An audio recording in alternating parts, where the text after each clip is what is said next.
તો કેમ છો મિત્રો? આઈ હોપ કે તમે બધા મજામાં જ હશો, અને જો મજામાં ન હોય તો આપણા વ્લોગ જોઈ લો એટલે મજામાં આવી જશો.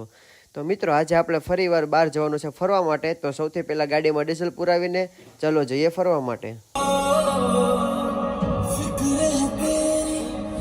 મિત્રો ચાલો હું તમને ખતરનાક વ્લોગર સાથે બતાવું. તમે ખાલી એકવાર એની વ્લોગિંગ જોવો કેવી રીતે કરે.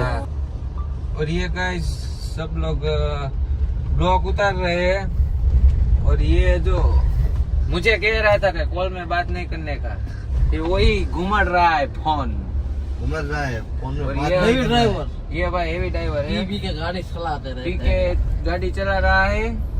पीते हुए ही अभी हम 500 रुपए पी के ही गाड़ी सीधी चलती है, बिना पी के गाड़ी ऐसे ऐसे ऐसे। बोलो तुम। જા હવે अभी ત્યાં. हमने लिया है ऑरेंज फ्लेवर का। अभी हम 500 का नहीं 1500 का डीजल पुराया है और 500 का मैजिक मूवमेंट और किया है। 500 का मुजेट मूवमेंट बावड़िया में खा बावड़िया में खा नहीं, बावड़िया में खा। और ये हम प्योर हिंदी बोलना चाहिए आपको. प्योर हिंदी नहीं, हमको हमें हिंदी नहीं आती।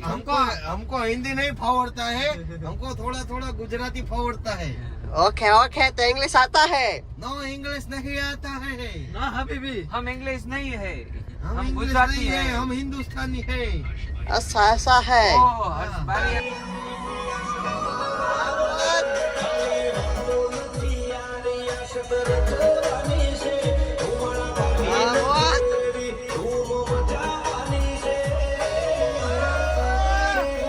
જય શ્રી કૃષ્ણ, જય માતાજી મિત્રો. તો તમારું નવા વ્લોગમાં હાર્દિક હાર્દિક હાર્દિક સ્વાગત છે. તો તમે કાલનો વ્લોગ તો જોયો જ હશે, અમે માતાજીના મંદિરે દર્શન કરવા ગયા.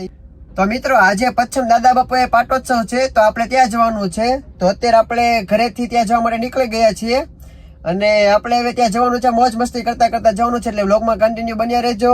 આપણે તો પચ્છમ જતા હતા રસ્તામાં, તો આ તો વરસાદ આવ્યો. હું અત્યારના પોરમાં આ સિઝનમાં વરસાદ હોય ક્યારે જોવા જોવા ન હોય તોય આવ્યો. જોવા આયો વરસાદ આવ્યો. જોવા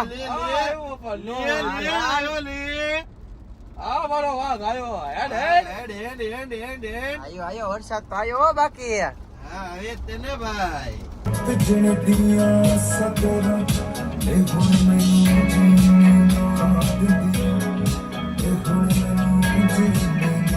તો મિત્રો અહીંયા તો ઘરે ફૂલ વરસાદ આવ્યો, પછી પાછો અત્યારે અહીંયા વરસાદ બંધ થઈ ગયો છે.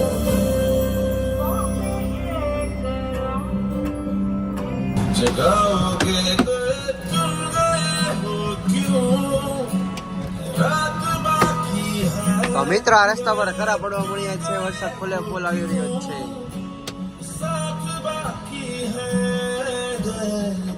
तेरे दिल से दिल तक मेरे मेरे तेरे दिल से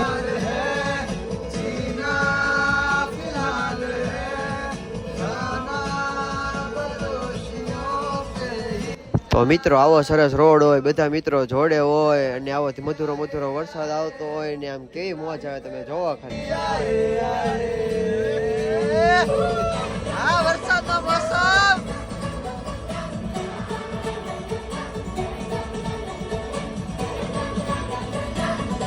રસ્તામાં તો એકદમ બહુ મજા આવી ગઈ છે, કારણ કે ઘડીક વરસાદ આવે, ઘડીક ફૂલ પવન આવે, ઘડીક વાવાઝોડું આવે, ઘડીક વરસાદના કરા પડે. આમ એકદમ લોંગ ડ્રાઈવ છે, એકદમ મસ્તીનો મોસમ હતો. ત્યારે પાછી ભૂખ લાગી બધાને, તો અત્યારે પાછા એન્કર ફૂડ પ્લાઝા કરીને હોટલ છે, ત્યાં પાછા અત્યારે નાસ્તો કરવા માટે ઉભા રહ્યા છીએ. હવે નાસ્તો ને એવું કરીને પછી પાછા આપણે કન્ટિન્યુ કરીએ. તો ચાલો મિત્રો અમે નાસ્તો કરી લઈએ છીએ, અને જો તમને પણ ભૂખ લાગી હોય તો તમે બી નાસ્તો કરી લ્યો, અને પાછા હોય એવો વ્લોગ જોવા માટે. હવે આપણે નીકળીએ છીએ એન્કર ફ્રૂટ પાસેથી આપણે હવે જોવા માટે. અને તમે આ જોવો કેવો વરસાદ અંધારેલો છે, ફૂલે ફૂલ. આપણે પહેલા પહોંચી ગયા છીએ કમિયાળા, અને ત્યાં એક હનુમાન દાદાનું મંદિર છે. તો ચાલો પહેલા આપણે કરી લઈએ ત્યાં દર્શન.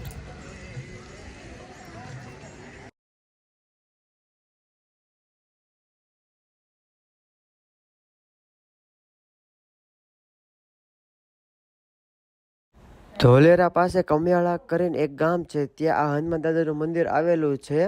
અને કદાચ તો તમે આજુબાજુ રહેતા હશો તો અહીંયા આવ્યા જશો, અને કદાચ જો ન આવ્યા હોય તો જરૂરથી એકવાર અહીંયા આવજો, તમને બહુ મજા આવશે. તો આજે પચ્છમમાં અહીંયા પાટોત્સવ છે, એટલા માટે અહીંયા બહુ જ મોટી સંખ્યામાં ભક્તો આવેલા છે. અને અહીંયા જોઈ શકો છો તમે કેટલી મોટી ગર્દી છે, કેટલી મોટી લાઈન છે. તો મિત્રો આપણે પચ્છમ પહોંચી ગયા છીએ. દાદા બાપુ એ નાનિકભાઈ છે. આ ભાઈને પૂછો કેવી મજા આવી રોડ ટ્રીપમાં, કેવો મોસમ હતો? જોરદાર ચકાચક. તો આ તમે જોવો ખાલી અહીંયા આયોજન જોવો એકવાર તમે. મજા આવી રોડમાં તો મોજ જ આવશે. આજે તમે ખાલી વ્લોગમાં કન્ટિન્યુ બન્યા રહેજો અને લાઈક શેર અને સબસ્ક્રાઇબ કરી લેજો. અહીંયા બધા લોકો પ્રસાદી લઈ રહ્યા છે અને તમે જોઈ શકો છો કે કેટલી મોટી સંખ્યામાં પબ્લિક આવેલું છે. તો અહીંયા સામે જેટલા બી માંડવો દેખાઈશ ને ત્યાં બધે સમૂહ લગ્ન ચાલી રહ્યા છે. ચાલો હવે આપણે જઈએ દર્શન કરવા અને પછી મળીએ. તો અમે બધાએ દર્શન કરી લીધા છે અને તમે બી દર્શન કરી લ્યો. તો મિત્રો દાદા બાપુએ આપણે દર્શન કરીને પાટોત્સવમાં હાજરી આપીને આપણે થોડી વાર ભાઈબંધો સાથે ગાડીમાં બેઠીને બધા નક્કી કર્યું કે આપણે ભોળાત ભાલ છે ત્યાં બી એક સુરાપુરા દાદાનું મંદિર છે. તો હવે આપણે ત્યાં જવા નીકળીએ છીએ. તો ચાલો મળીએ ત્યાં જઈને.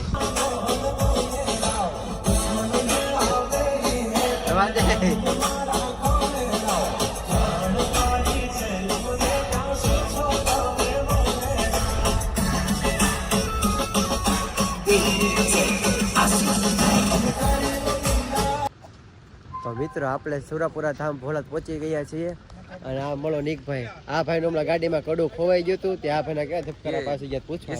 ऐसे लगता था कि हम तो मर चुके हैं, घर पे क्या कहेंगे, धबकारा ऐसा ऊंचा नीचा होता था हमारा.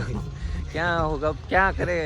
તો ફાઇનલી ગાડીમાંથી કડું મળી ગયું છે એટલે ચિંતાની વાત નથી. એટલે આપણે પહોંચી ગયા છે દાદા બાપુએ. ચલો દર્શન કરી લઈએ અને પછી મળીએ. તો હવે આપણે ત્યાં બી દર્શન કરીને નીકળી ગયા છીએ ઘરે જવા માટે. અને હા, હજી વ્લોગ પૂરો નથી થયો. રસ્તામાં હજી બહુ મોજ કરવાની છે એટલે હજી વ્લોગમાં કન્ટિન્યુ જ રહેજો તમે.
તો મિત્રો અત્યારે થઈ ગયું છે બહુ મોડું. રાતના વાગ્યા છે 3 અને આપણે પહોંચી ગયા છે ફાઇનલી ઘરે. અને હવે આપણે સૂઈ જવાનું છે. એટલા માટે બધાને ગુડ નાઇટ. અને હા, વિડીયો જોવાની મજા આવી હોય તો લાઈક કરજો, શેર કરજો અને ચેનલને સબસ્ક્રાઈબ કરવાનું ભૂલતા નહીં. તો ચાલો બધાને ગુડ નાઇટ અને જય શ્રી કૃષ્ણ. ફરી મળીએ આવતા વ્લોગમાં.